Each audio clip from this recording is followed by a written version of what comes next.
స్కాములు ఆల్రెడీ రెగ్యులర్గా మీరు అందరూ కూడా కవర్ చేస్తున్నారు.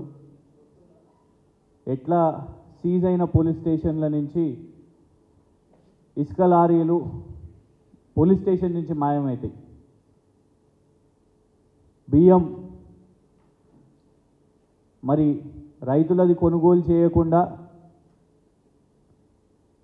100 కోట్ల దందా బియ్యం స్కామ్ మీద దాని మీద ఎలాంటి దర్యాప్తు జరగదు. ఇక లిక్కర్ది అయితే రెడ్ హ్యాండెడ్గా దొరికిపోయింది కాంగ్రెస్ ప్రభుత్వం. ఫస్ట్ ఏమో తేలేదు, అప్రూవల్స్ ఇవ్వలేదు అని, మళ్ళా ఆ తర్వాత ఇచ్చినాము మాకు సమాచారం లేదు, మంత్రికి తెలియదని, కంపెనీ గొప్ప కంపెనీ అని, ఆ తర్వాత మళ్ళీ ఫ్రాడ్ కంపెనీ అని, మళ్ళా తర్వాత వెనక్కి తీసుకొని అది లిక్కర్ స్కామ్. మొన్న మా బీఆర్ఎస్ ఎమ్మెల్యే కౌశిక్ రెడ్డి గారు ఫ్లై యాష్ది కూడా ఎట్లా 100 కోట్ల కమాయి ఎట్లా జరుగుతుందో మంత్రి గారు ఎట్లా చేస్తున్నారో అది కూడా చాలా స్పష్టంగా చెప్పారు. ఇప్పుడు అదే మంత్రి గారు పొన్నం ప్రభాకర్ గారు వారి శాఖలో ఆర్టీసీలో ఎట్లా ఒక పెద్ద ప్రాజెక్టు, ఒక పెద్ద టెండర్ని గోప్యంగా లోపట ఎట్లా స్కామ్ చేసిర్రో దాన్ని మీ ముందు పెట్టడానికే ఈరోజు ఈ ప్రెస్ సమావేశం. వెబ్సైట్లో ఒకవేళ మనము తెలంగాణ టెండర్ ప్రభుత్వ వెబ్సైట్లో చూస్తే ఎక్కడ కూడా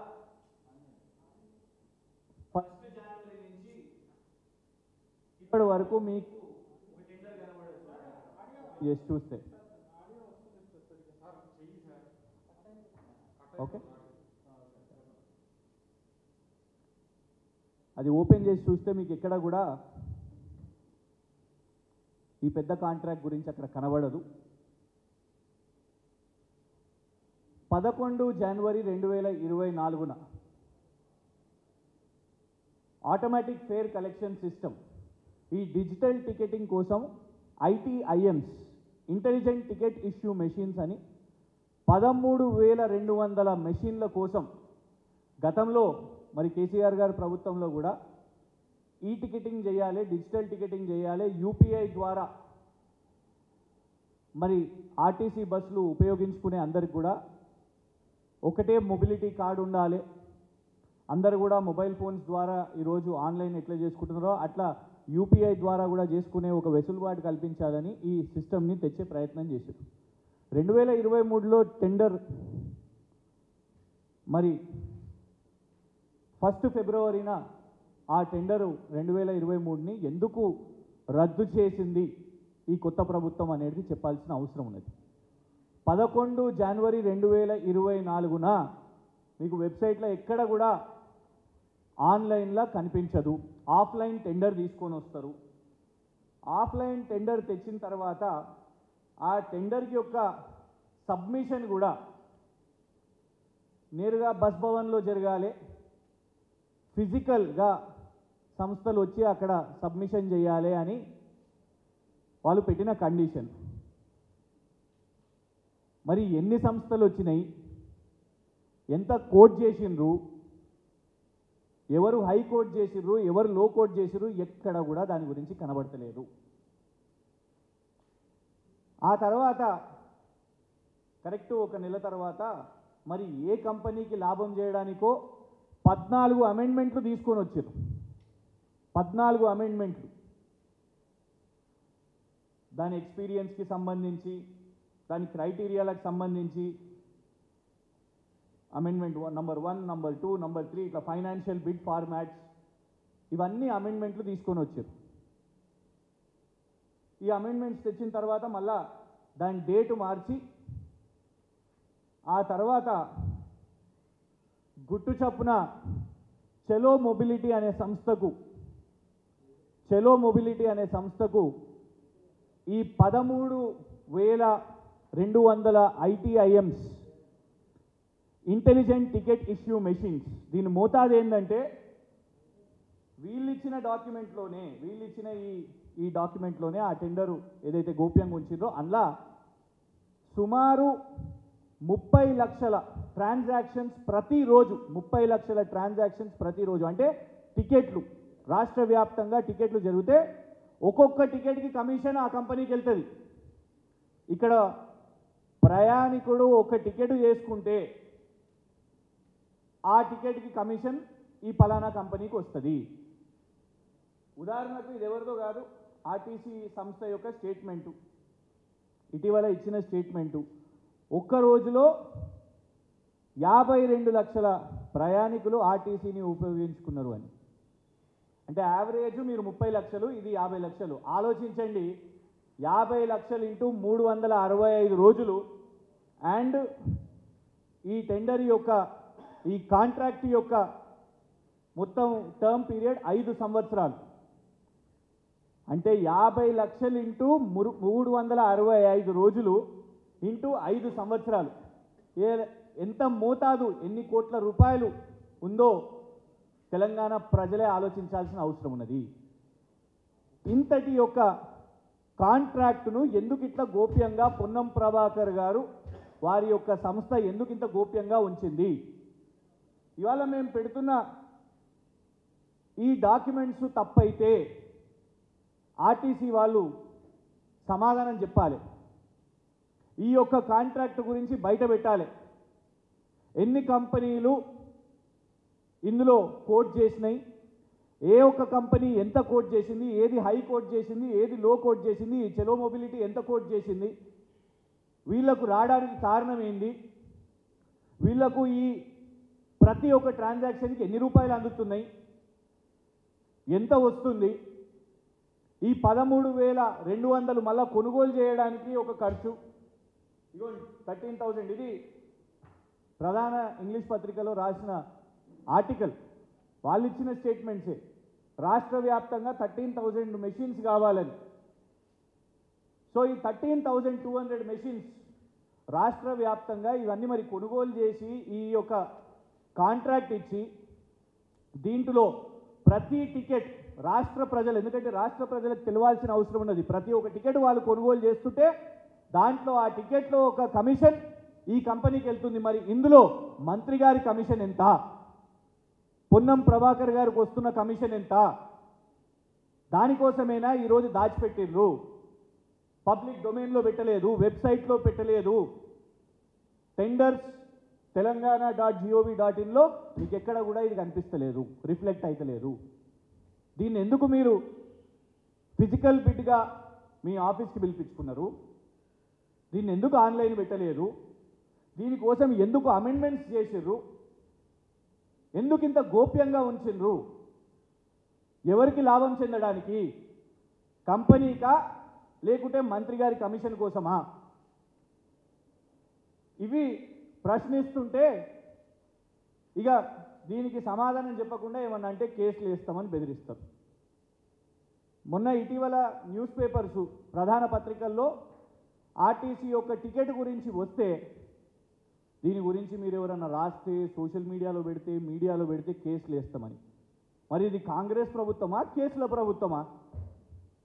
వాళ్ళ కాంగ్రెస్ నాయకుడే ట్వీట్ చేసిండు ఈ టికెట్ని.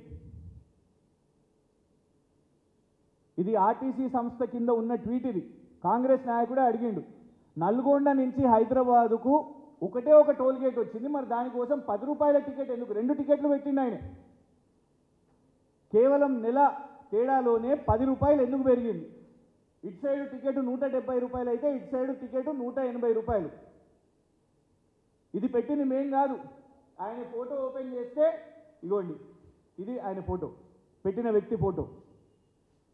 వారే అడుగుతున్నారు, ఆర్టీసీ టికెట్ ధర ఇంత పెరిగింది కదా అంటే దీనికి సమాధానం చెప్పక కేసేస్తాం మీ మీద ఇది అడిగితే.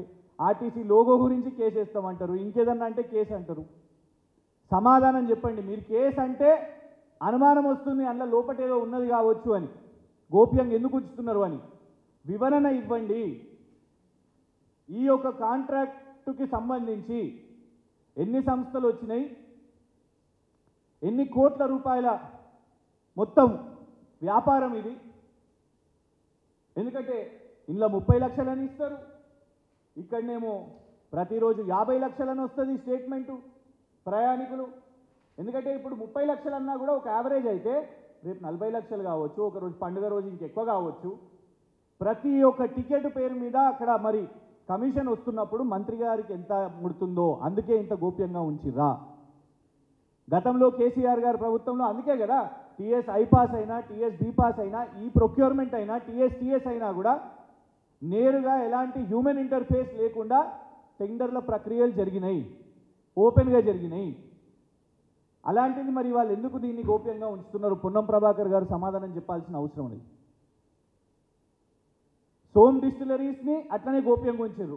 ఇప్పుడు రేపు మళ్ళీ పొన్నం ప్రభాకర్ గారు కూడా జూపల్లి కృష్ణారావు గారు లాగా వచ్చి చెప్తారు కావచ్చు, మాకు తెలియకుండా జరిగింది, మంత్రికి తెలియకుండా జరిగింది అని.